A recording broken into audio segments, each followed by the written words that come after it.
So today I'm gonna do this course here on Intro to Machine Learning. Then after that I'm gonna watch the playlist more later today.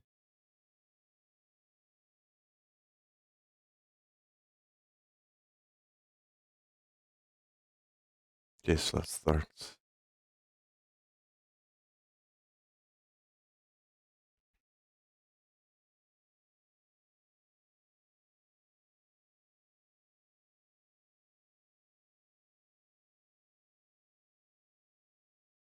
Introduction.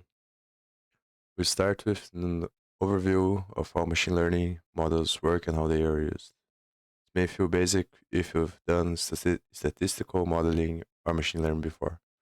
Don't worry, we'll progress to building powerful models soon.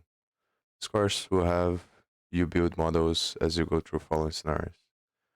Your cousin has made millions of dollars speculating on real estate. He's offered to become business partners with you because of your interest in data science. You supply the money and supply the models that predict how much various houses are worth. You ask your cousin how is his predicted real estate values, and he says it's intuition, but more questioning reveals that he's identified price patterns from houses he has seen in the past. For simplicity, we'll start with the simplest possible decision tree. Does house have more than 2 bedrooms? No. Yes. So yes, it's higher. It divides houses into only 2 categories. They predict price for any house under consideration in the historical average price of houses in the same category. We use data to decide how to break the houses into 2 groups, and then again to determine the predicted price in each group. This step of capturing patterns from data is called fitting or training. I think I'm gonna just skip that part. Proving the decision tree. The decision tree on the left probably makes more sense because it captures the reality that houses with more bedrooms tend to sell at higher prices than houses with fewer bedrooms. The biggest shortcoming of this model is that it doesn't capture most factors affecting home price, like number of bedrooms, size, location. Capture more factors in a tree that has more splits. These are called deeper trees. This is a tree that also considers the total size of each house lot might look like this. So lot, same thing for lot size.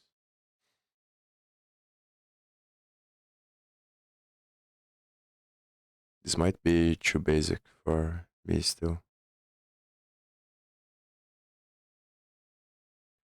Import pandas to get familiar with your data. Also, this is not an exercise.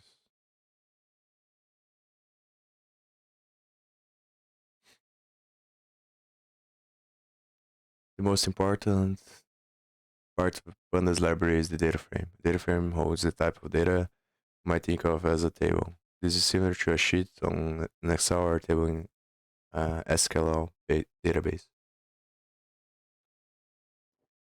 Pandas has powerful methods for most things you want to do with this type of data. Interpreting data description. The results show 8 numbers each column. The first number of the column shows how many rows and no missing values. Second value is mean, average, understander. So just explain the data.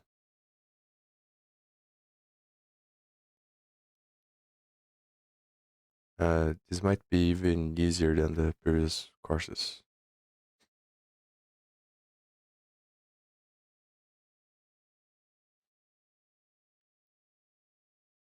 Wrote the Read the IO data file into a pandas data frame called home data.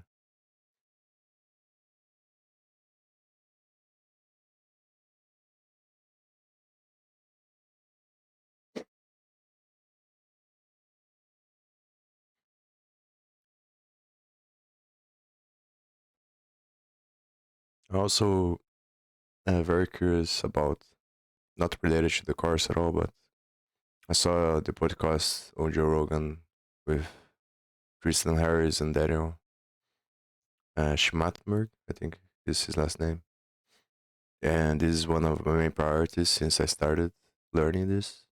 So I think I'm gonna do stuff related to this. And the relativity playlist is kind of on the subject, which is preventing self-destruction from exponential tech and developing technologies that are uh, a balancing the negative effects that the technology we build have because of the market dynamics and the natural equilibrium of the politics and stuff like that. So I think I might do that on stream as well. Review the data. Use the command you learned to review summary statistics of the data. Then fill in variables to answer the following questions. So I'm not sure if this is said or described.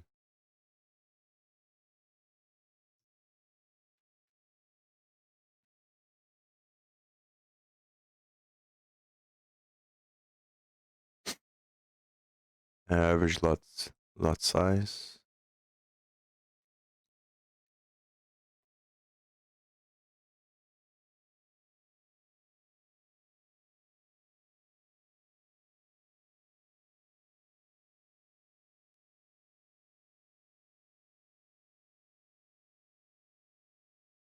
The mean is the average, right?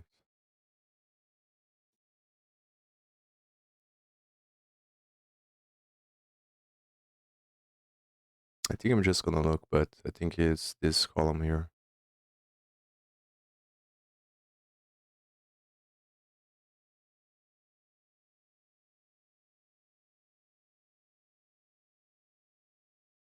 Then 16. Yeah.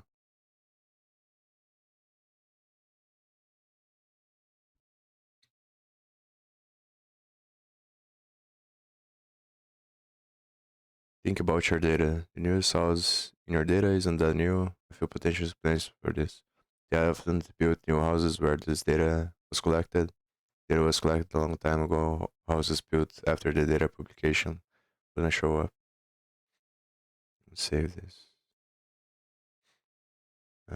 If the reason is explanation one above, does the effect? Just a model. Blah blah blah. I'm gonna raise the curtain there.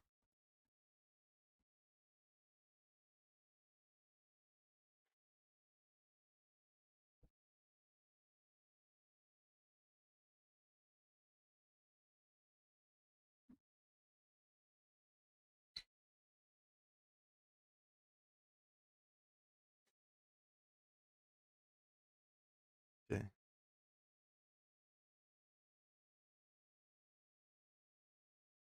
Selecting data for modeling.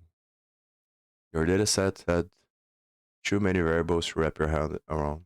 Having to print out nicely, how can you pare down this overwhelming amount of data to something you can understand? Start by picking a few variables using your intuition. To choose variables columns, we will need to see a list of all columns in the dataset. This is done with the columns property of the data frame.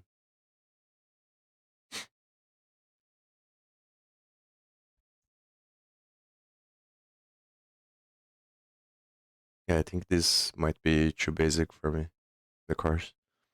There are many ways to select a subset of our data. Dependence course covers these in more depth, but we will focus on two approaches for now. Dot notation, choose to select the prediction target, selecting with a column list, selecting the prediction target, choosing futures. By convention, this data is called X. I'm not going to read all this stuff because I already saw on the dependence course. Building your model. You will use the Scikit-Learn library to create your models. When coding, this library is written as Sklearn, as you will see in the sample code. Scikit-Learn is easily the most popular library for modeling the types of data typically stored in data frames. The steps to building and using a model are define What type of model will it be? A decision tree, some other type of model, some other parameters of the model type are specified to fit, capture patterns from provided data. This is the art of modeling. Predict just what it sounds like. Evaluate, determine how accurate the model predictions are. Here's an example of defining a decision tree model with Scikit-Learn and fitting it with the features in the target variable. So just import a library, decision tree, random state one. Define model, specify a number of for random states to ensure the same results each run. Fit model.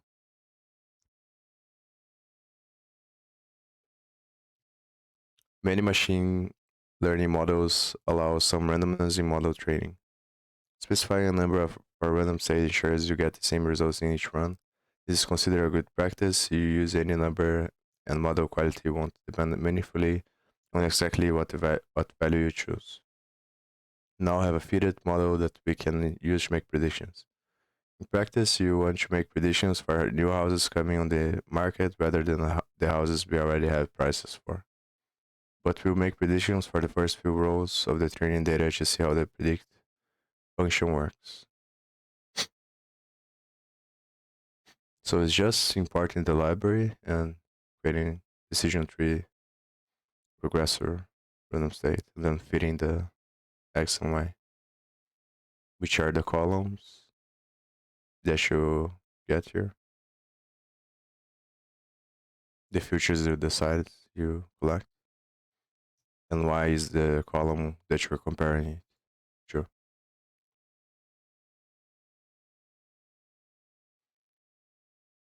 So this learns imports the data frame, collects, imports the things for checking the code.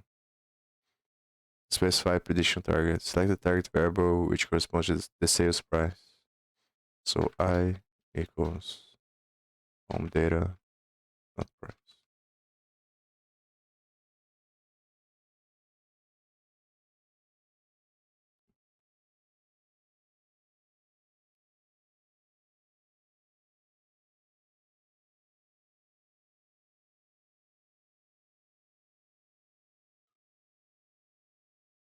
Maybe sales, the name. You need to print a list of the columns to find the so printing first. Data columns.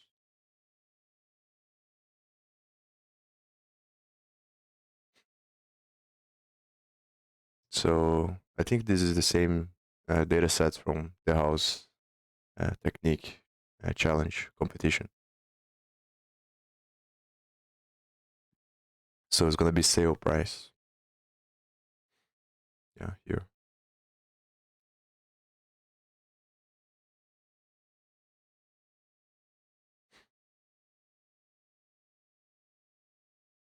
Create X. Now you will create a data frame called X holding the predictive futures.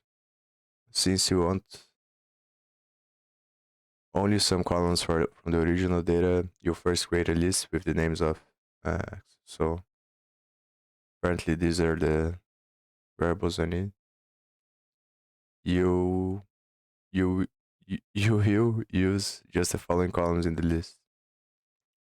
After created, so home data.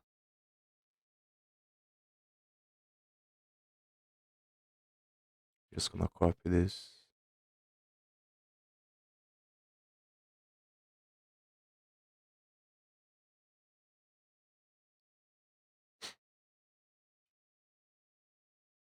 Think this works.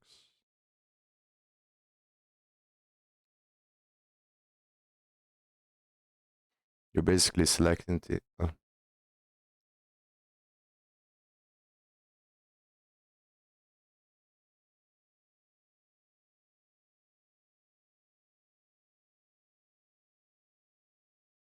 Maybe they want me.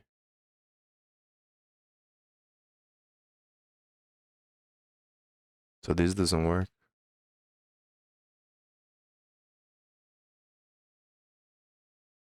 But doesn't make sense to me that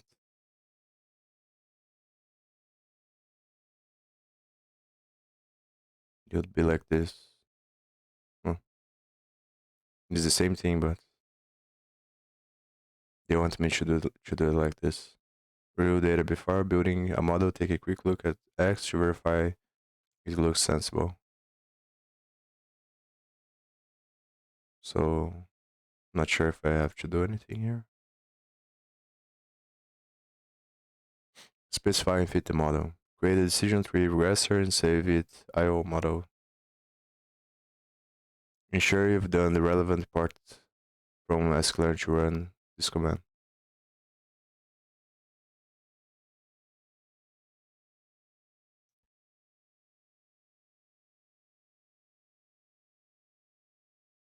So I think I need to uncomment this line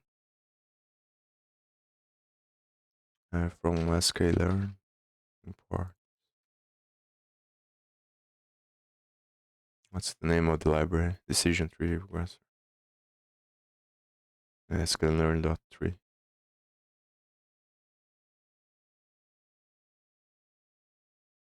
Then just decision tree regressor, random state. I don't understand how the model works necessarily yet.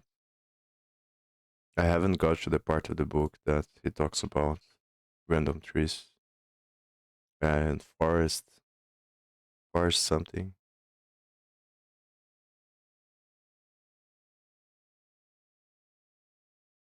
There's some names like that I've seen before here, but I don't understand necessarily exactly how they work. I'm still on the gradient descent part and polynomial regression, that kind of stuff. Then I think it's something with dot fit or fit xy, but I don't remember exactly what. So I'm gonna have to look. Yeah, so is the model then dot fit xy.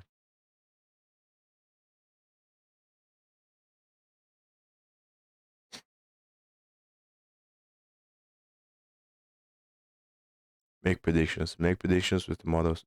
Do I have to make it equal? No. Make predictions with the models. Predict command using X as data. Save the results to a variable called predictions.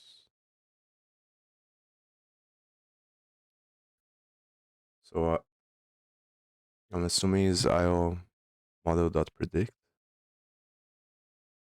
I'm not quite sure.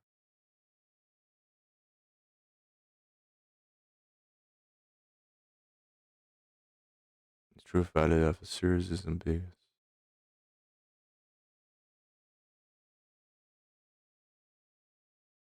So maybe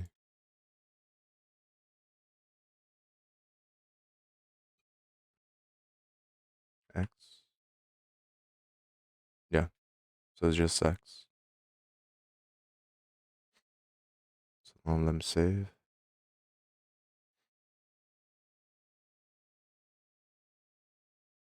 I hope that in the more advanced machine learning course they explain how the random forest works and the other methods. I think from what I've seen so far is pretty much everything based off gradient descent and the cost function. And the power of the network is the stored states of the weights, the distribution of the weights.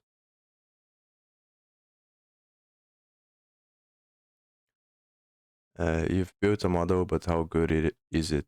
In this lesson, you learn to use model validation to measure the quality of your model. Measuring model quality is the key to iteratively improving your model. What is model validation? You want to evaluate almost every model you ever built. In most, though not all, applications, the relevant measure of model quality is predictive accuracy. In other words, will the model's prediction be close to what actually happens? Many people make a huge mistake when measuring predictive accuracy. They make predictions with their training data. So this is going to talk about overfitting, I guess,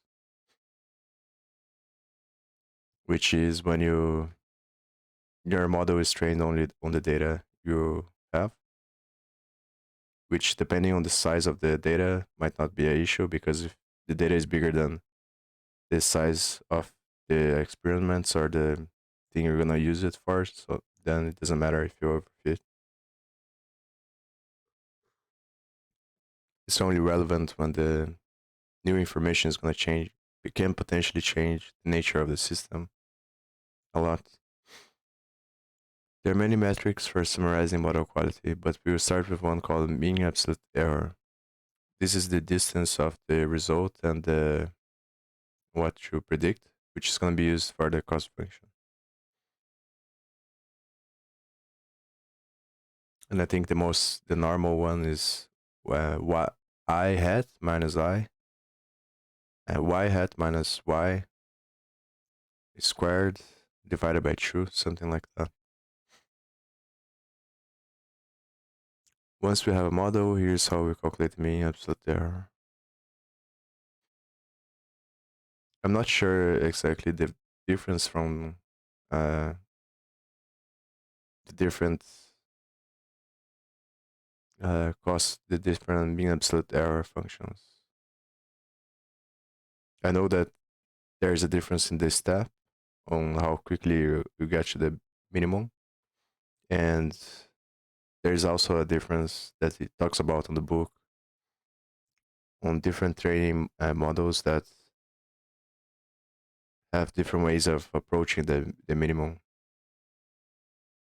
Some are with patches of the hidden layers, and you're I didn't understand really well, to be honest, but I think the main difference is how much they are evaluating the whole network or just parts of the network to see the distance from the prediction to the data. And it's pretty much based on computation, the reason why they have a bunch of models.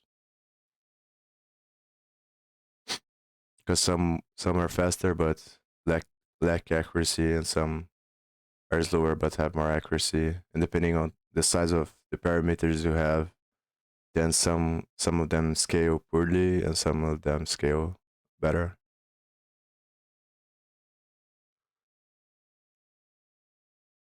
But I didn't look at the mathematics, and he doesn't talk about it in the book, the mathematics behind it. He briefly touches on it, but doesn't go in depth. Once you have a model, here's how we calculate the mean absolute error. So imports the function,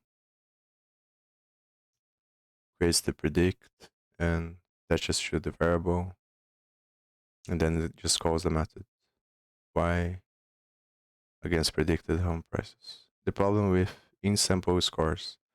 The measure we just computed can be called an in-sample score. We used a single sample of houses for both building the model and evaluating it. Here's why this is bad.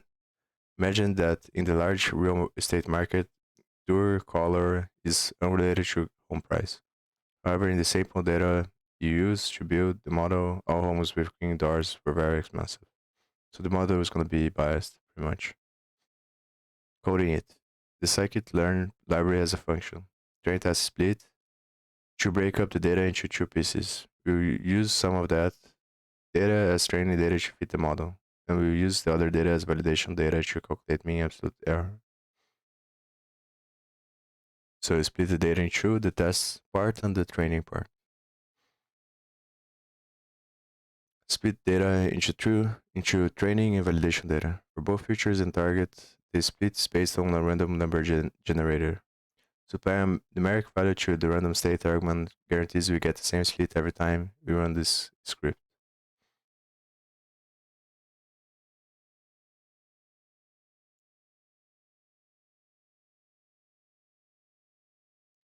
So it's splitting the data between training and valuation, X and Y. X is the vector of all the columns, and Y is the target price. The target variable you're trying to predict.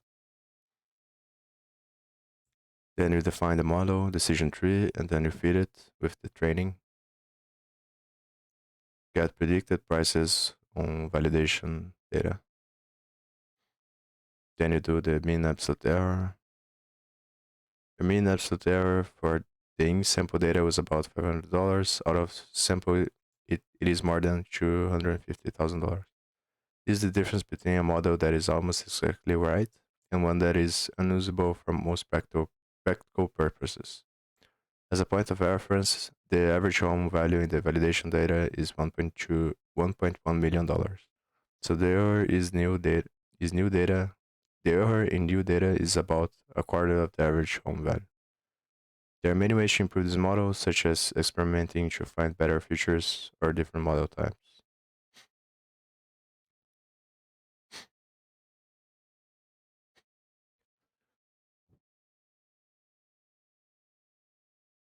So we first train the model on the training part, then you evaluate it on the evaluation to get the mean absolute error, and then depending on how high the error is, you rerun the thing with different uh, metrics.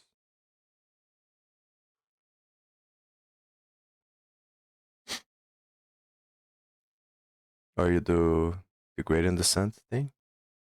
I'm not sure.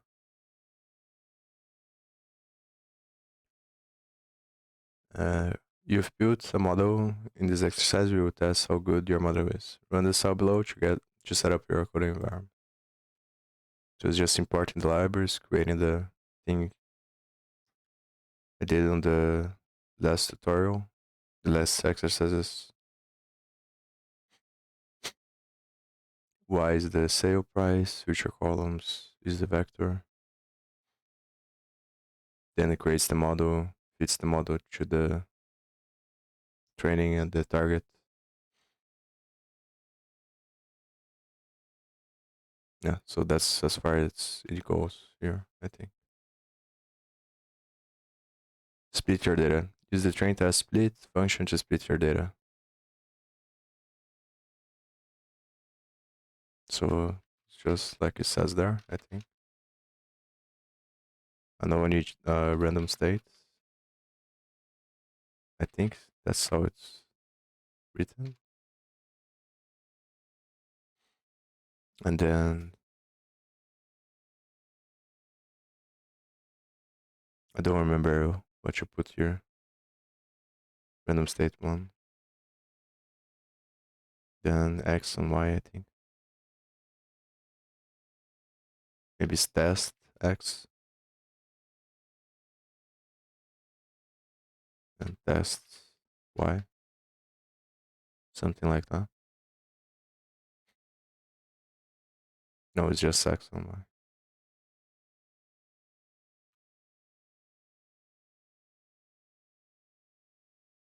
So I think this is splitting according to the random state here, the number here, every time.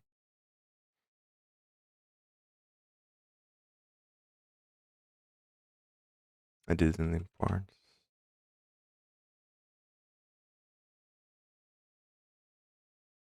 So what's the library?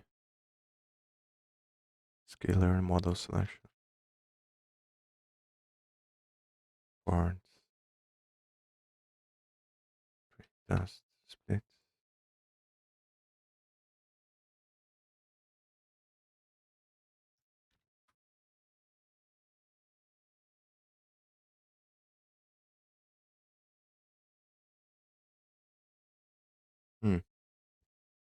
It's commented. Oops.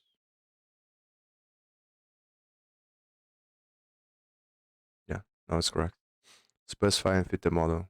Create a decision tree regressor model and fit it to the relevant data. Set random stage to 1 again when created the model.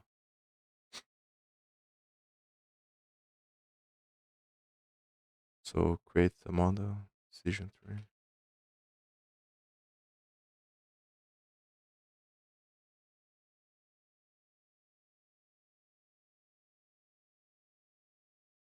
There's something else here. It's hard to remember this arguments and stuff.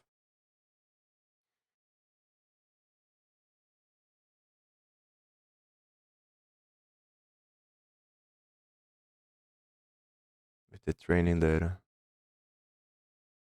It's just gonna be X on Y thing.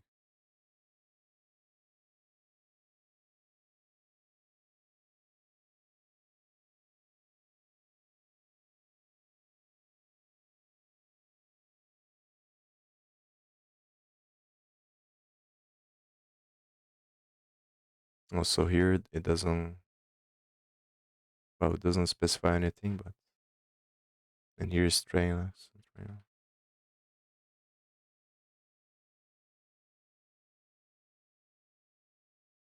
Set random stage to 1 again. I'm creating the model. So maybe just this. Yeah, correct. Make predictions with validation data.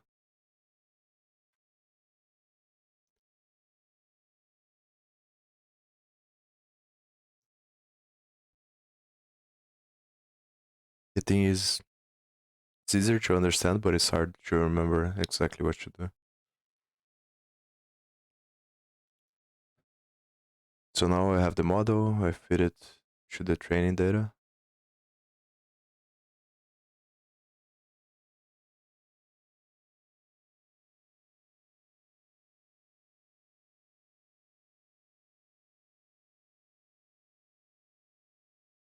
I know I have to do something with Y, but I don't remember. Predictive, oh.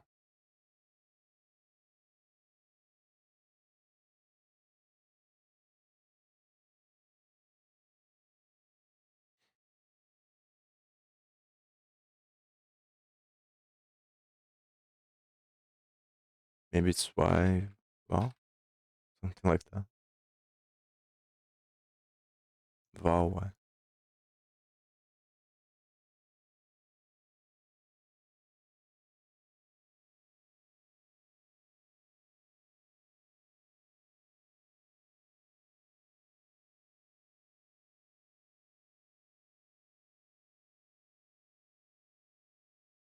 I'll have to look. Maybe it's dot predict.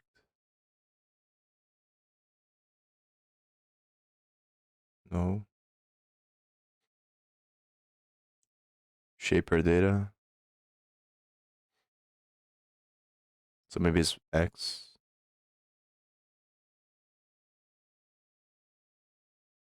Nice. Val. But doesn't make much sense why you would validate with the vector of the columns.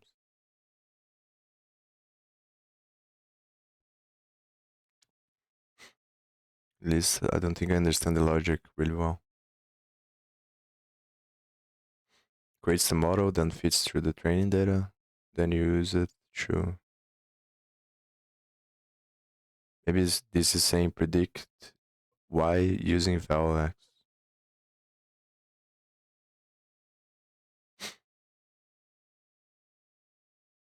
Calculate the mean absolute error in the invalidation data. Now I have to call that function, which I already forgot. For Y and this variable here.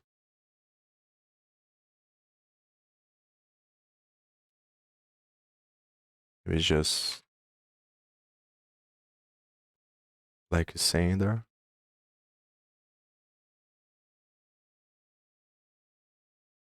Maybe it's the other way around. Yeah, correct. Nice.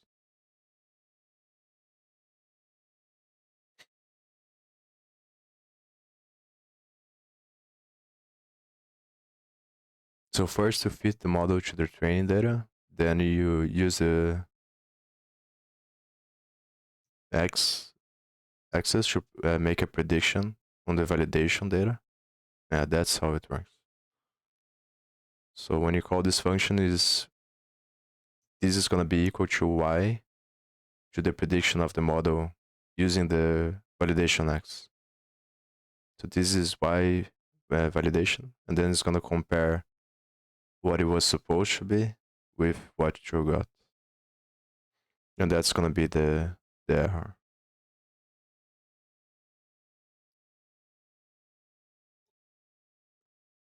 Just gonna see if the tutorial is the same as eval y first, and then predictions.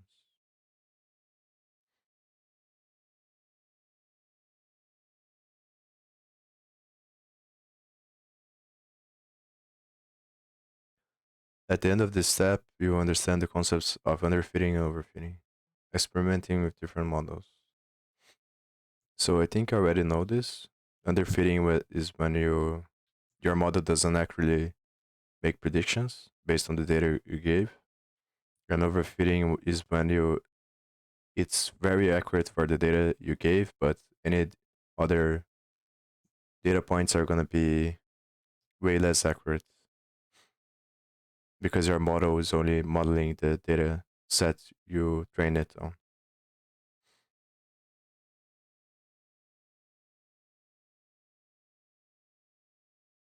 I think I have to revisit the concepts of the book because yeah, it's hard to remember everything.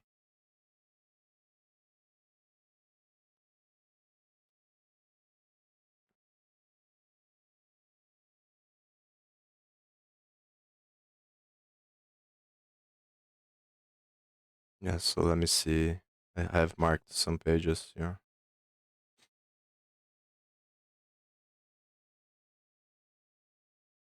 It's using log function for as a cost function for the logistic regression.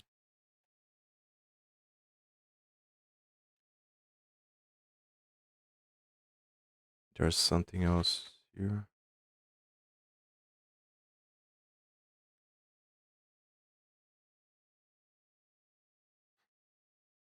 Yeah, so here are the models that it talks about for linear regression. There's a normal equation, the algorithms. Normal equation, SVD, which is stochastic. No, that's not stochastic. I don't remember what SVD is, but maybe I have marked here.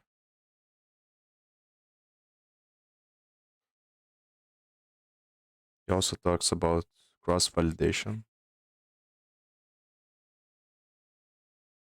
which I don't remember exactly what it is.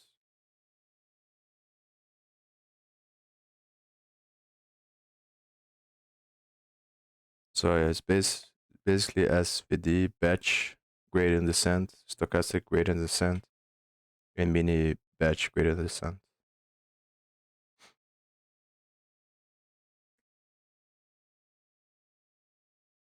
I'll be right back. I'll go to the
Alright, I'm back.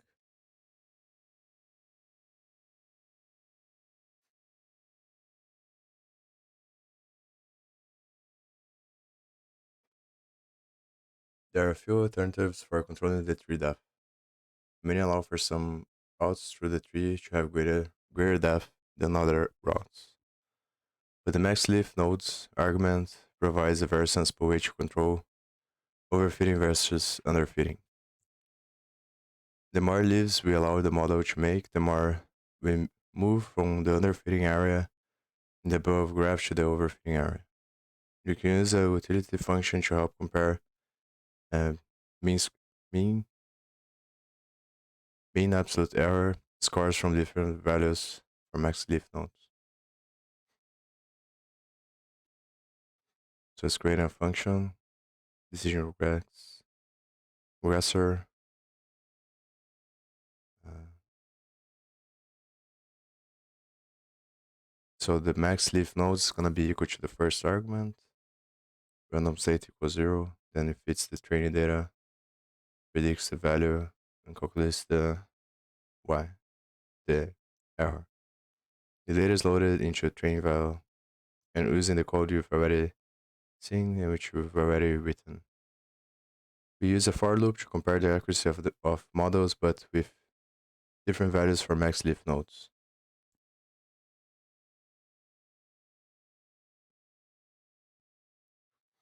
So I don't understand what is a node, leaf node.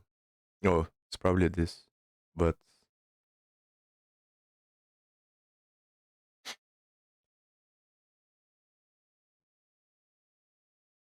as the tree gets deeper, the dataset gets sliced up into leaves with fewer houses.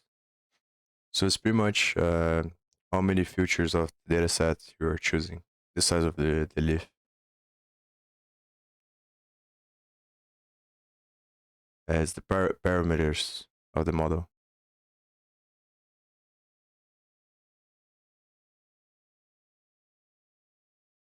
But I think it's better to do the correlation stuff before this, like everyone else does, to find the relevant features to test first.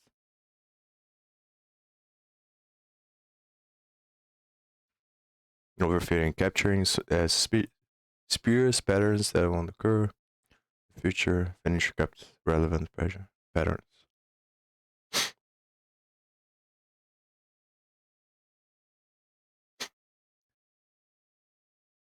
Now it's time to optimize the size of the tree to make better predictions.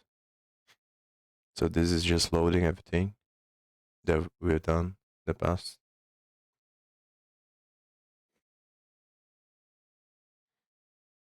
So we first create the training and test data, create a model with a random state, which splits the. I don't know why the random state test should be done twice.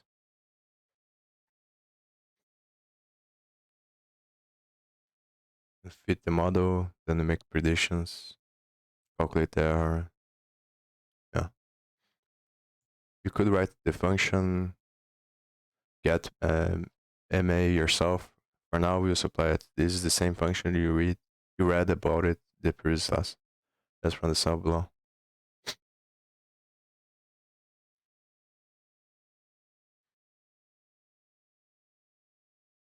I'm not sure if this ran, but I'm gonna assume it did.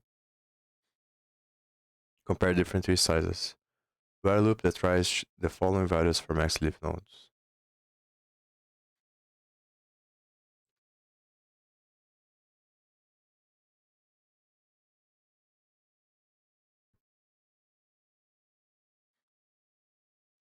So for value, mean there is a way to write a loop in one line, but I'm not very familiar with it.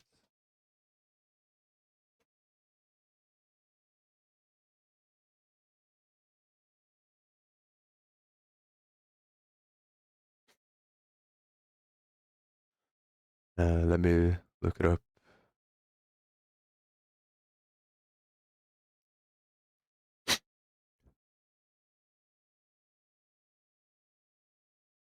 So first comes the function.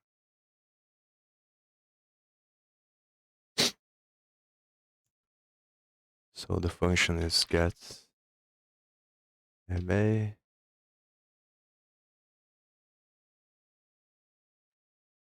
value for value in candidate.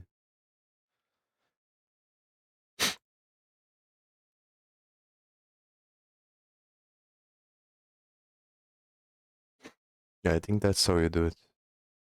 So it's gonna loop through this list. Each of the values is gonna be this value here, and then it's gonna call the function for each one of them. I think you can use map as well to do this. And then it's gonna substitute the value max leaf nodes with this value here. And it's gonna fit the model, predict, and calculate the error. Let's see if this works. Maybe it has to be on a list. But yeah, I'm not sure. Missing 4 positional arguments.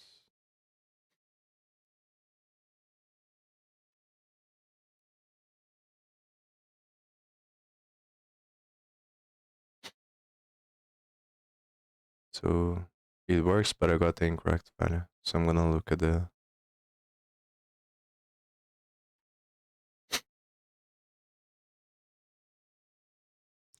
max leaf nodes in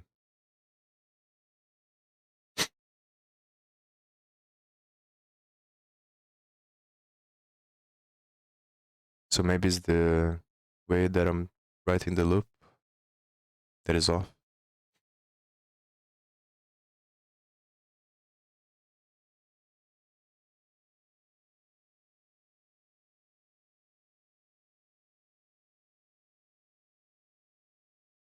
So let me do that again.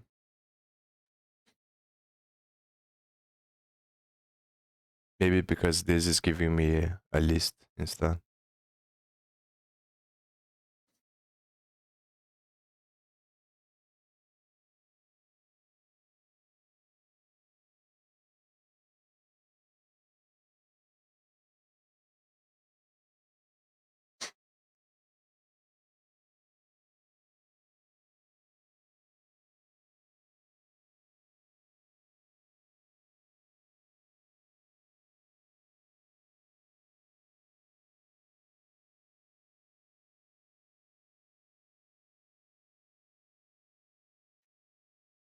And this should work, I think.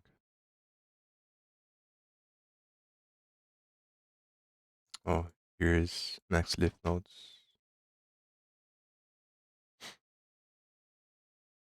Incorrect value.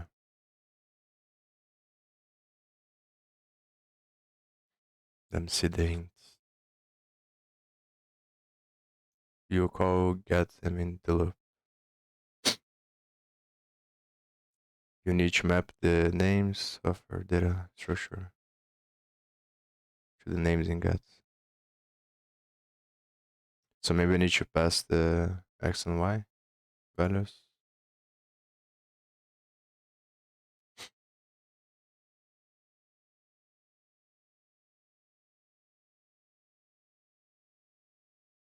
That doesn't make that much sense to me.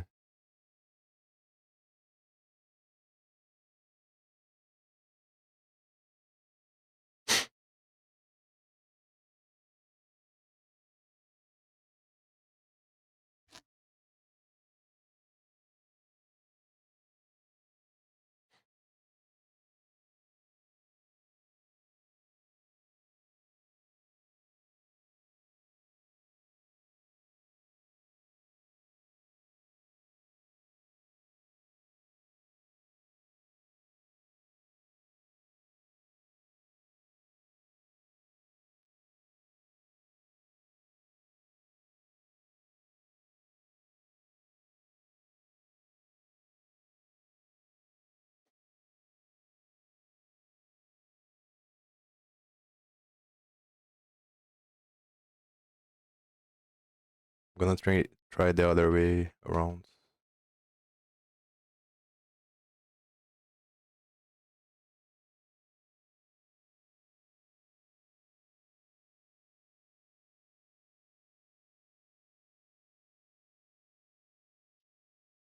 It's not gonna work, so I think I'm gonna look at the solution.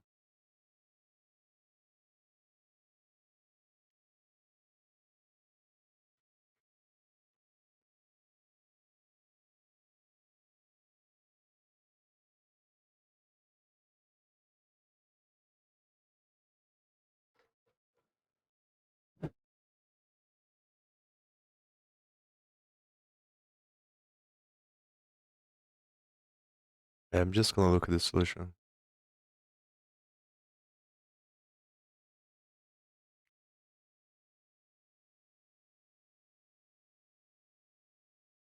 So the issue here is that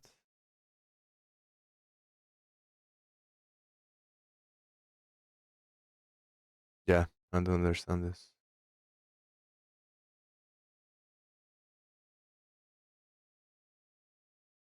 Store the output in some way that allows you to select the value of max leaf nodes that gives the most accurate model on your data. Oh, so I get it. So it's creating an object and getting the minimum value, which is gonna be the minimum error, which is the best model.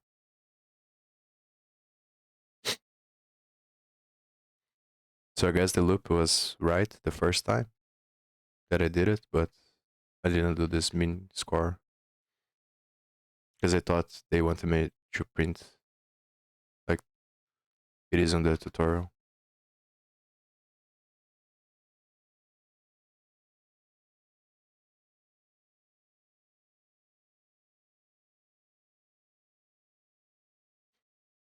But they didn't talk about these functions as well. So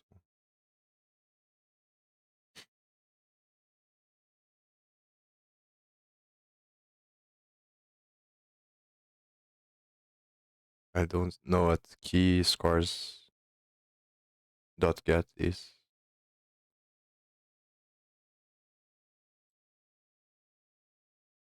What does scores dot get returns?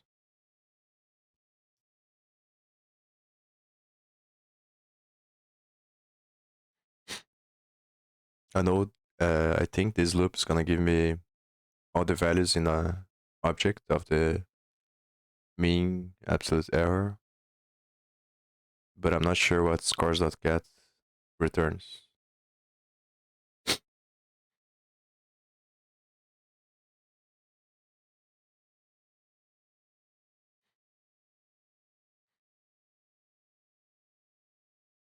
Maybe it's just comparing the scores. Yeah, it's comparing the list of the scores with each one. So key is like the index of this object here.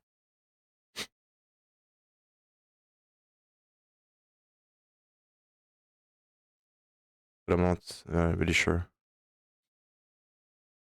Fit model using all data. Know the best tree size. If you're going to deploy the model in practice, you would make it even more accurate by using all of the data and keeping that tree size. That is, you don't need to hold out the validation data now that you've made all your modeling decisions.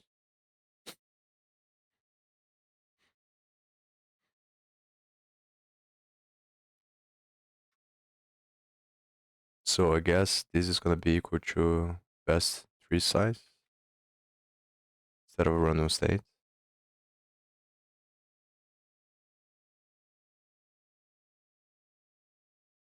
Here's still gonna be x and y.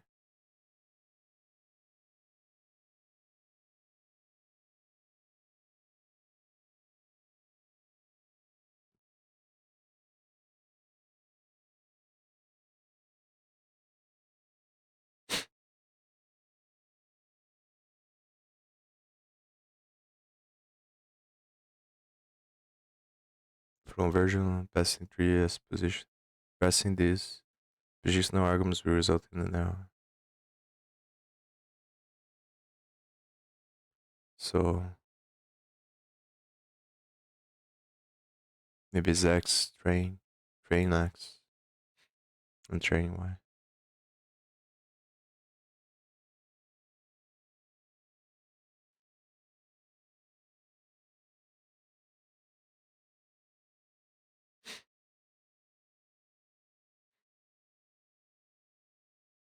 Yeah, I don't know.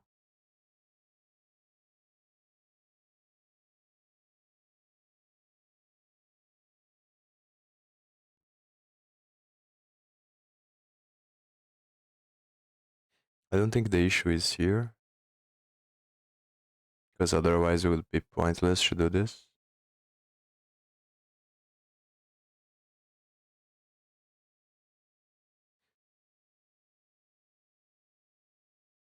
Filling an argument to make optimal size and uncomment.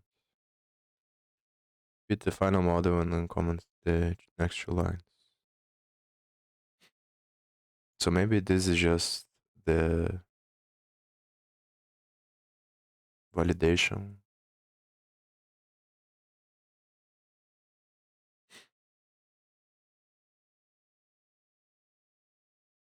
Val X and val Y.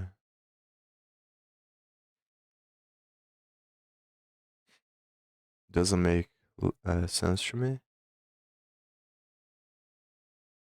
that it would be with the validation values.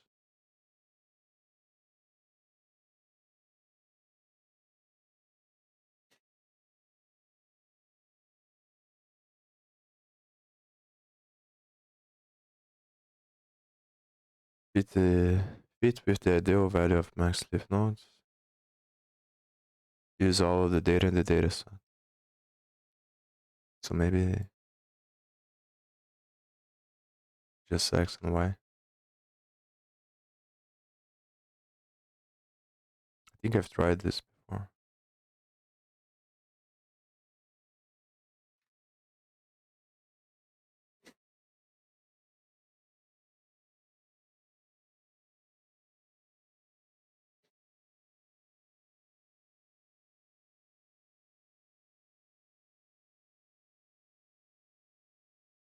I have no idea. I think I'm gonna have to look at the solution.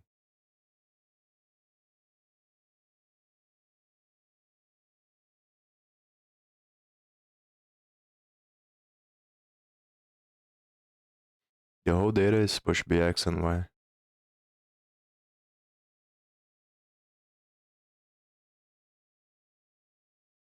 Maybe it's train Y and X. Well, I tried this and didn't work.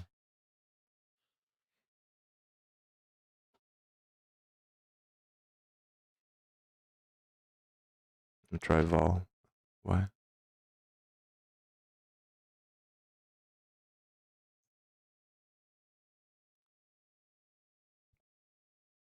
It's saying that they don't match.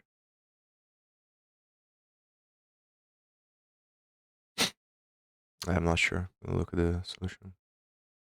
There's nothing about it on the tutorial as well.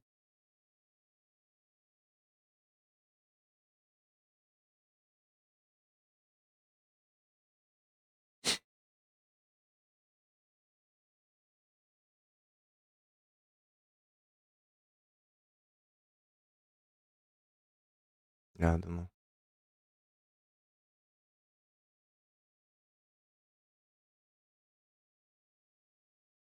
So it is X and Y. No, it's the first one that it was wrong.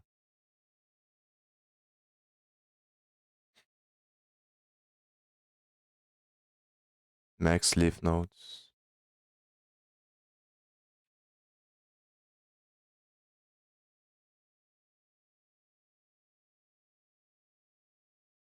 I don't understand this random state really well.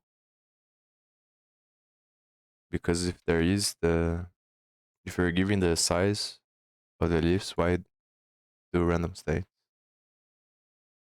Maybe just determining how to split the data,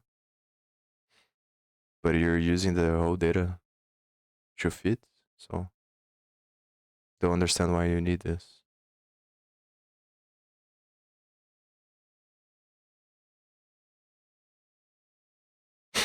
Maybe we should look this up.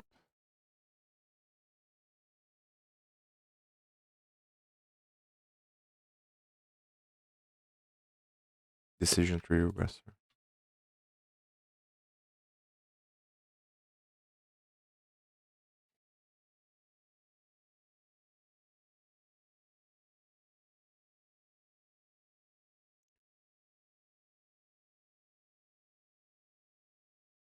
Even for speed best, the algorithm used inside the decision tree explores the features in a random order. Uh, if max feature is not defined, you should explore all features until it's find the same best split regardless of the random state. So there is a unique best split. For the data we provided, it's still inconclusive.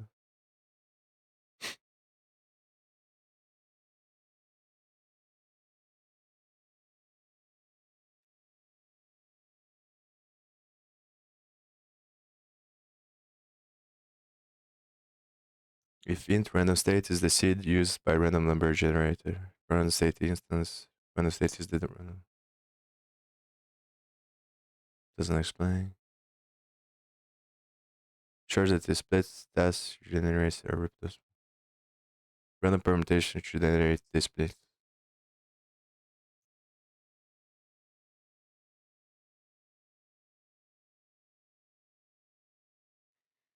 Random forest is a meta estimator that fits a number of classifying decision trees on various subsamples of the dataset and uses averaging to improve the predictive accuracy and control over fitting.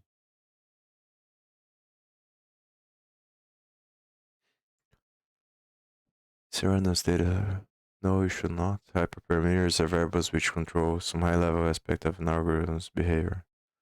Regarding the random state, it is used in many randomized algorithms in Scikit-Learn to determine the random seed best to the pseudo random number generator.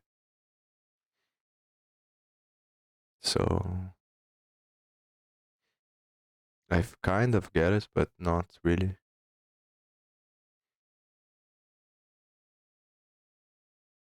Some people are saying that is used to determine the order that the model is gonna train. Some are saying that it is to split the data randomly.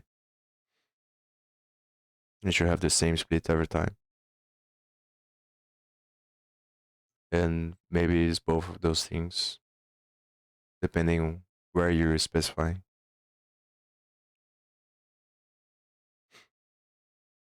In this case, it makes more sense that it is used to determine the order that the model is gonna train, but I'm not entirely sure that that's the reason you have to specify there. Introduction. Decision trees leaves you with a difficult decision. A deep tree with lots of leaves will overfit because each prediction is coming from historical data from only a few houses at its leaves. But a shallow tree with few leaves will perform poorly because it fails. Even today's most sophisticated modeling techniques face this tension between underfitting and overfitting. But many models have clever ideas that can lead to better performance. We'll look at the random forest as an example. The random forest uses many trees and it makes a prediction by averaging the predictions of each component tree.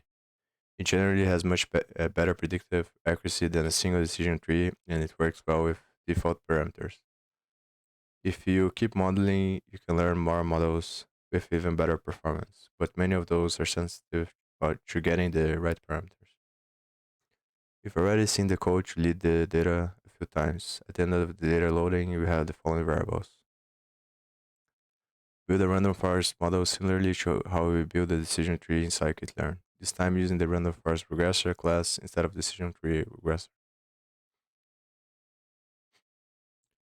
So if I understand, the difference on this is that it's gonna pick the size of the futures randomly, and then it's gonna select the average of them, which makes sense because you're gonna have a distribution of underfitting or overfitting parameters, and it's more likely that the average is gonna train well with the data that you provided, and at the same time be useful for more general cases with new data coming.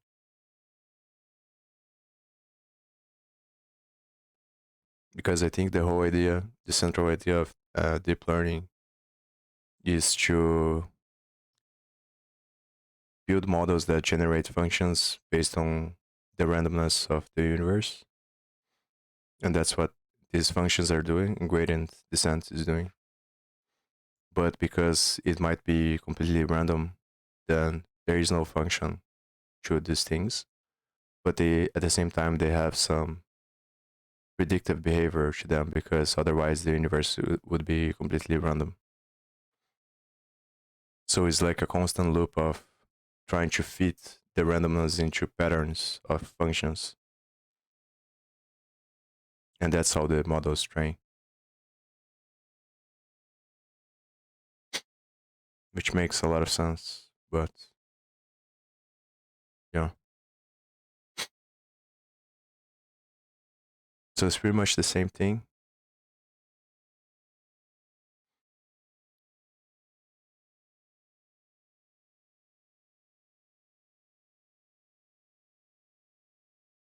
Decision tree regressor.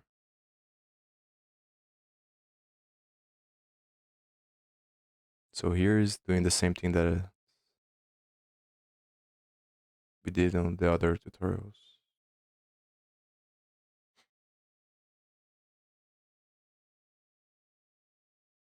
Random forest regressor. So it feeds, then predicts with the val x, calculates the error. Data science isn't always this easy, but replacing the decision tree with a random forest is going to be an easy win. Define the model, set the random state true.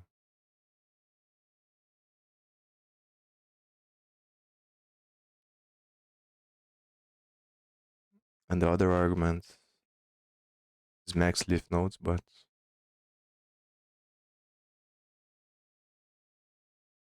yeah, here's using 100.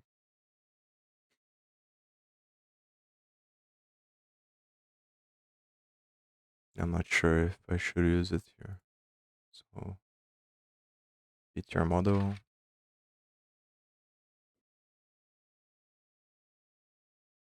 Now I'm not sure if I should split or not, but probably makes more sense that you split here. Calculate the mean absolute error over on the validation data.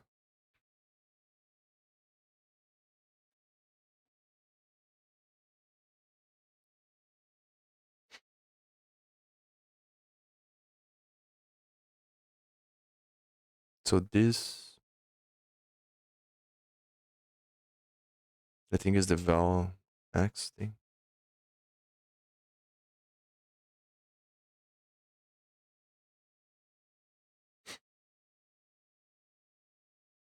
But it's skipping one step in my mind.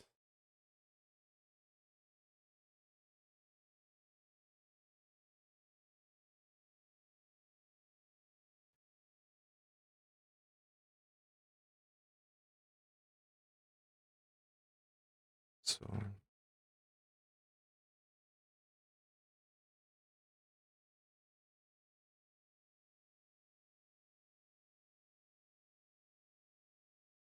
it had to be like this, but it feels like I'm missing one step here.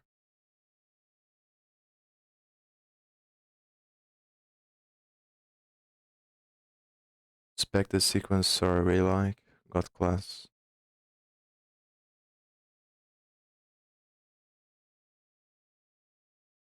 So it's not this. It's probably not this as well.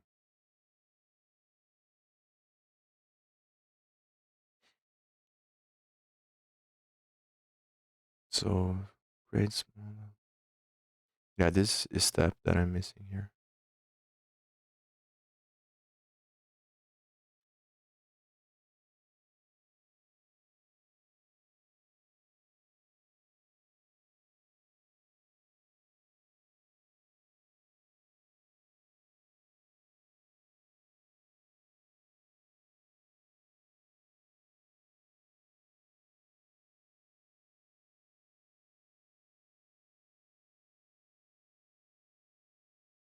So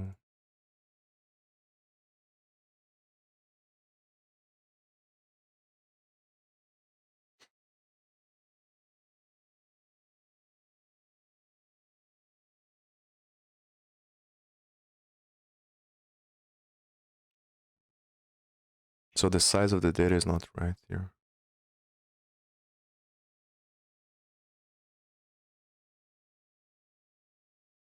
Oh, it's I have to predict with.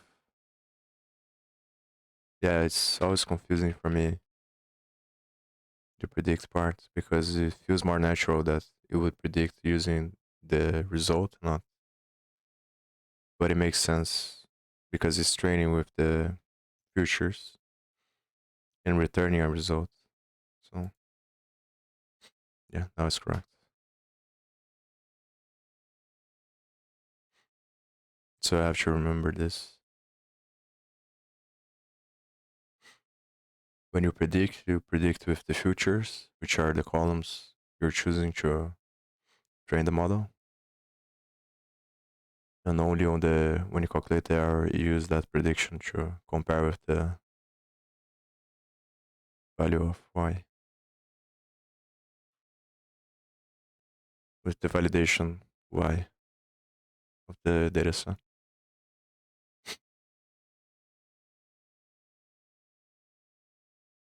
I don't understand also still how the validation set is built. Validation y. I guess it's just standard linear regression from the data points of the part of the data set that is used for the validation. I'm not quite sure. Machine learning competitions are a great way to improve your data science skills and measure your progress. In the next exercise, we will create and submit predictions for the house prices competition for Kaggle-Learn users. Yeah, this one is gonna be tough. I spent a bunch of time doing this.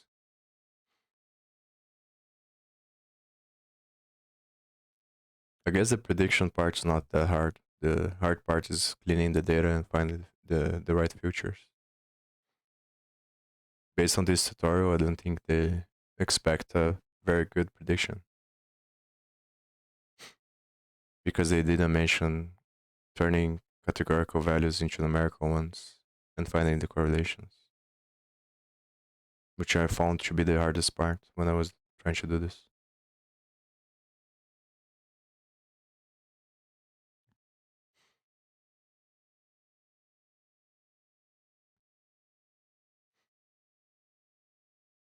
So I have to run this.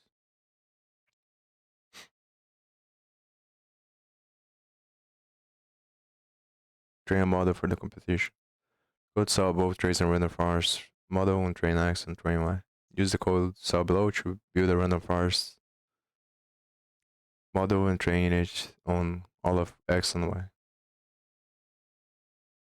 To improve accuracy, create a new random forest model which you will train on all training data. So random forests. Let me learn. Oh, here.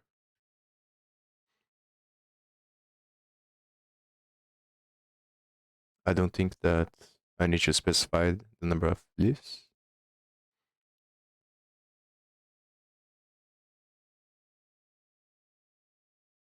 Because we didn't do the loop there.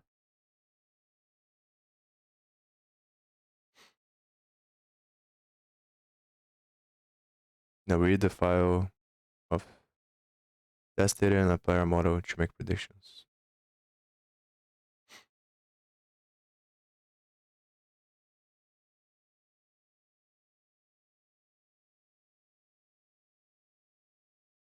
That's why it's gonna be predict val x.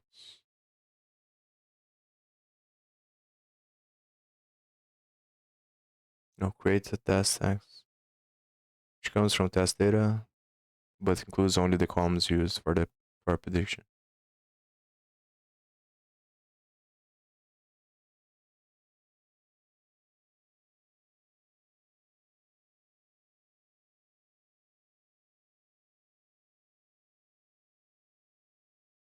Not sure if I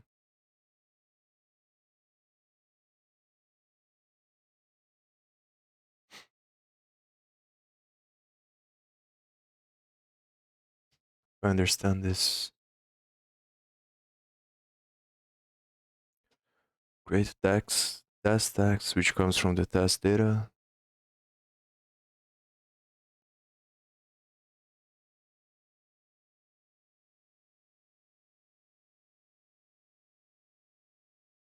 which comes from the test, but includes only the columns used for prediction. A list of columns is stored in a variable called futures.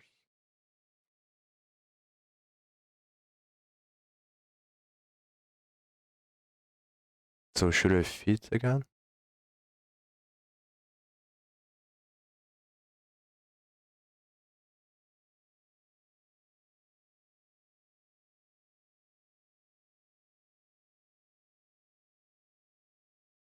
Oh, this is text.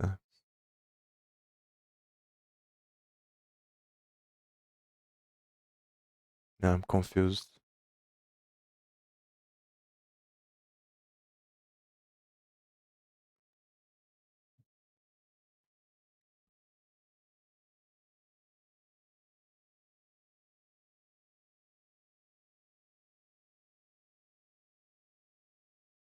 I forgot this stuff.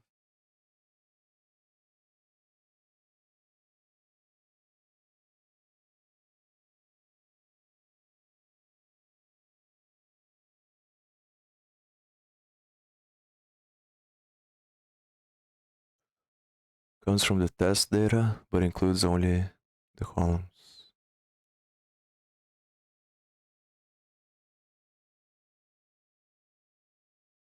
Maybe it's test data here. That doesn't make sense.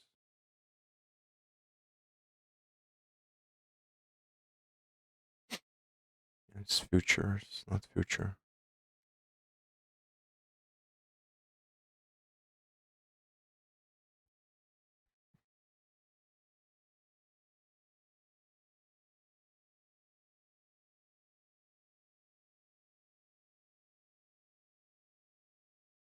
It doesn't make sense to be predict here because, well, maybe here is mean absolute error, but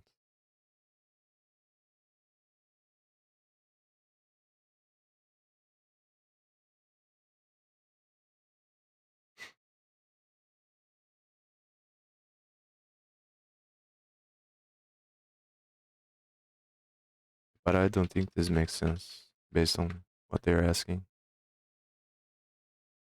Should be y val.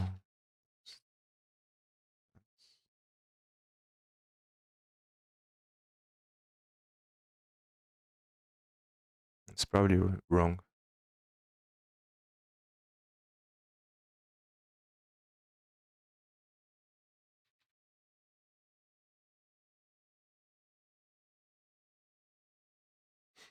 I'm gonna have to look at the hint. Oh, there's no hint.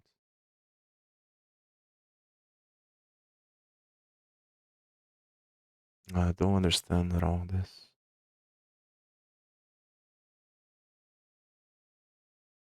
So I created the model here and then fits.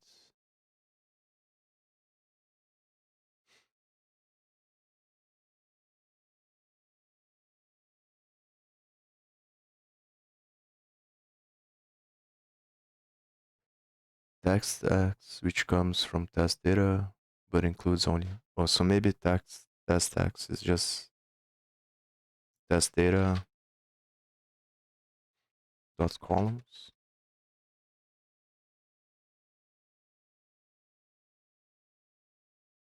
It includes only the columns used for prediction. You used for prediction,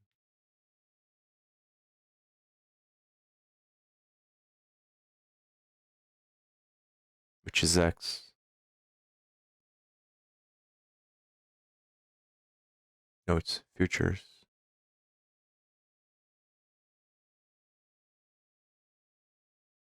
Not futures. Then here is predict, I think. Or model dot predict.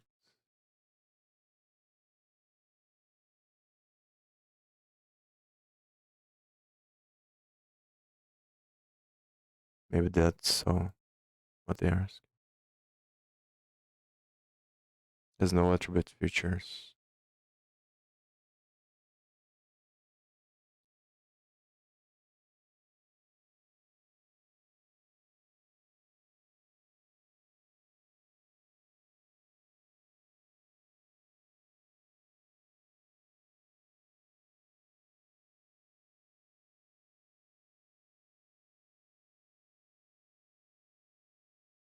Maybe it should be like this.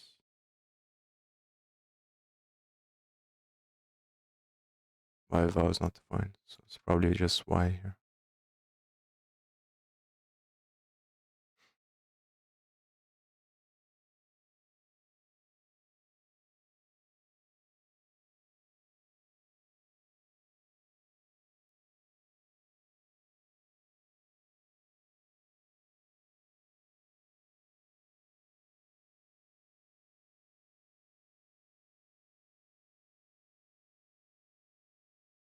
When I check to make sure test brands have the right format.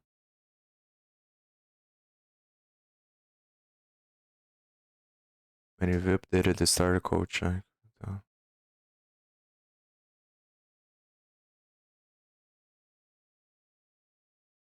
So let me see what Y do I need to use here.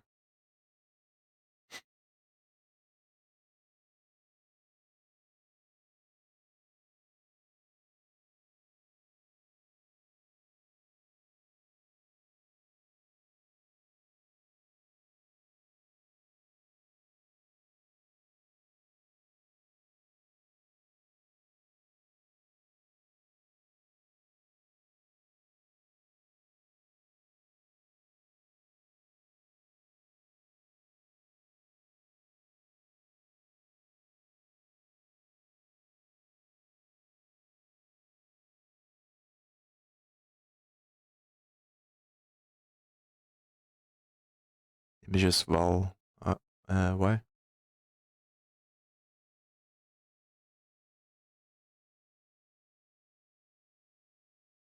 But it says that. I think I tried this before.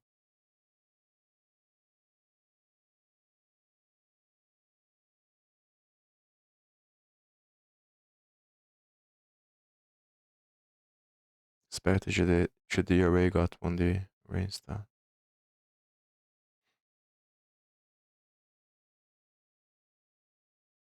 So maybe it's the test text that is wrong.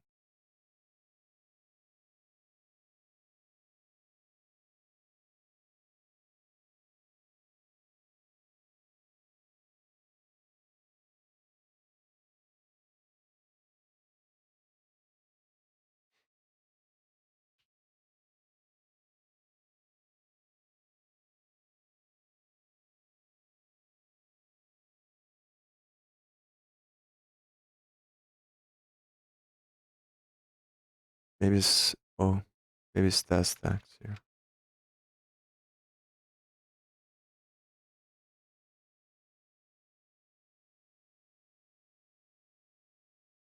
So it's not showing me any error messages. But I'm not sure if it's correct. Correct, nice. I always confuse this part here, thinking that I have to put the Y. It's just so more intuitive to me to predict using the result instead of the test.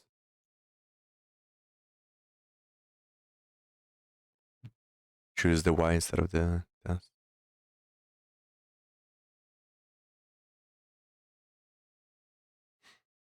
So I think that's it. Run the code saw below to generate a CSV file with your predictions. You can use to submit to the competition. The test data ID.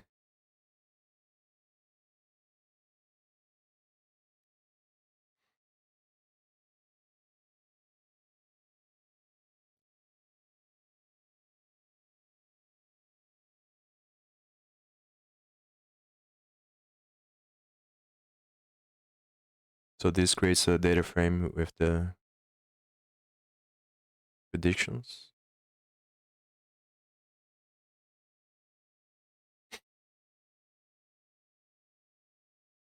And then this makes the CSV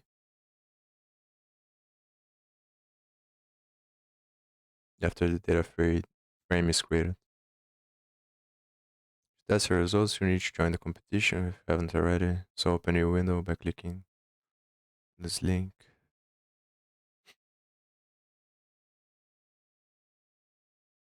The thing is that it's not going to be a very good prediction, but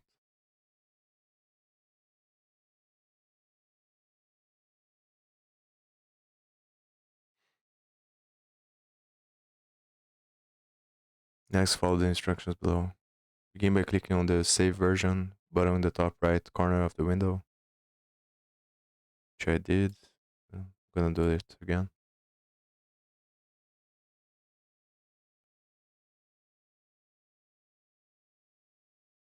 Ensure that the save and run all option is selected.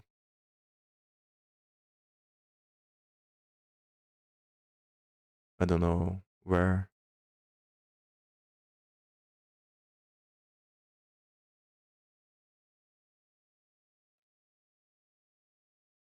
And then click on the save button.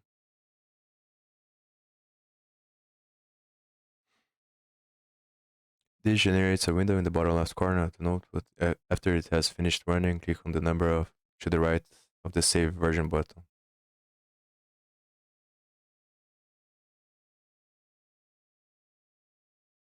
This pulls up a list of versions on the right corner of the screen. Click on the ellipsis to the right, most recent version, select Open in Viewer. This brings you into view mode on the same page. Of the same page, you need to scroll down to get back to these instructions. Click on the Output tab on the right of the screen.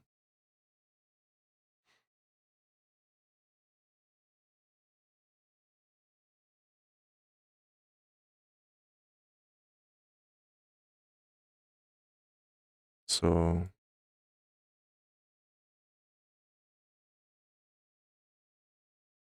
submit your competition. It's probably this. You can click on the file you like to submit and click on the Submit button. Submit your results to the leaderboard.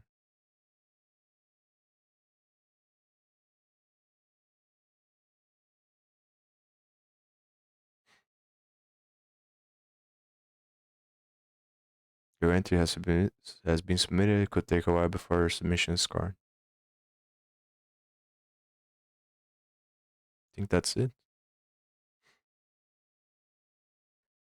If you want to keep working to improve your performance, select the Edit button in the top right of the screen. Then you can change, I think this is the other page here. Yeah, so it worked.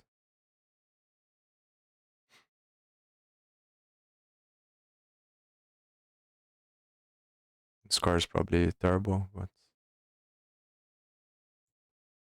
there are many ways to improve your model, and experimenting is a great way to learn at this point. The best way to improve your model is to add features, to add more features on the data.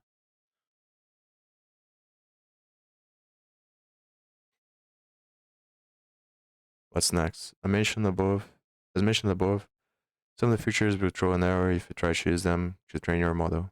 The intermediate machine learning course will teach you how to handle these types of features. You also learn to use XGBoost, a technique giving even better accuracy than random forest.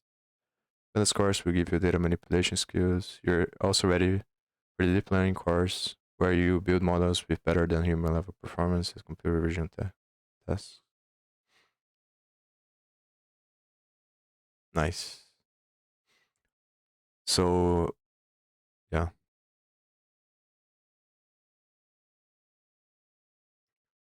I think the next course I will do is going to be the intermediate machine learning. Yeah, this one.